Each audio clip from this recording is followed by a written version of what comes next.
Hey guys, welcome to my YouTube channel Pavi's tips and reviews. ఈరోజు అయితే నేను egg fried rice చేశాను. అది కూడా ఎగ్స్ మాత్రమే కాదు, చాలా వెజిటేబుల్స్ యాడ్ చేసి చేశానన్నమాట. మన బాడీకి మంచి న్యూట్రిషన్ అందాలంటే వెజిటేబుల్స్ని మస్ట్ అండ్ షుడ్గా మన డైట్లోకి యాడ్ చేసుకోవాలన్నమాట. చూడండి ఎన్ని రకాలు వేశానో.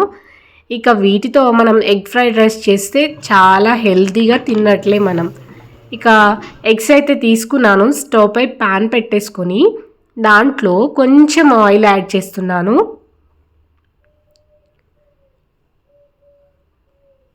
ఎప్పుడు బయటే కాదండి ఫ్రైడ్ రైస్లు, మనం ఇంట్లో కూడా ట్రై చేయాలి. అవి టెక్స్చర్ ఎలా వచ్చినా టేస్ట్ బాగానే వస్తాయి.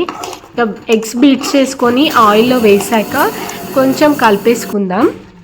ఇప్పుడు లైట్గా సాల్ట్ వేస్తున్నాను, చాలా లైట్గా వేసా. అలాగే కారం కూడా వేసాను. అంతా ఫ్రై చేసుకోవాలి మనం. ఇప్పుడు ఎగ్స్ని ఆల్మోస్ట్ ఫ్రై అయిపోయాయి ఎగ్స్ అయితే. ఇప్పుడు ఆ ఫ్రై చేసుకున్న ఎగ్స్ని ఇంకో ప్లేట్లో సెపరేట్ చేసి పెడదాం. నెక్స్ట్ అదే ప్యాన్ తీసుకొని మళ్ళీ దాంట్లోకి మనం ఒక 3 టేబుల్ స్పూన్ దాకా ఆయిల్ అయితే వేసుకోవాలి. ఇప్పుడు కట్ చేసి పెట్టుకున్న వెల్లుల్లి రెబ్బల్ని ఆ ఆయిల్లో వేస్తున్నాను. నెక్స్ట్ మనం పసుపు కాస్త వేసుకోవాలి.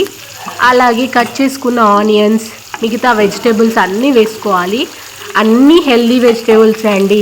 మనం అబ్జర్వ్ చేసినట్లయితే soya chunks, carrot, cabbage, beetroot ఇవన్నీ మనకు మంచి న్యూట్రిషన్ అయితే ఇస్తాయి. అవన్నీ వేగిన తర్వాత మనం ఫస్ట్ ఫ్రై చేసి పెట్టుకున్న ఎగ్స్ని కూడా యాడ్ చేసి అంతా కలిపేసుకోవాలి.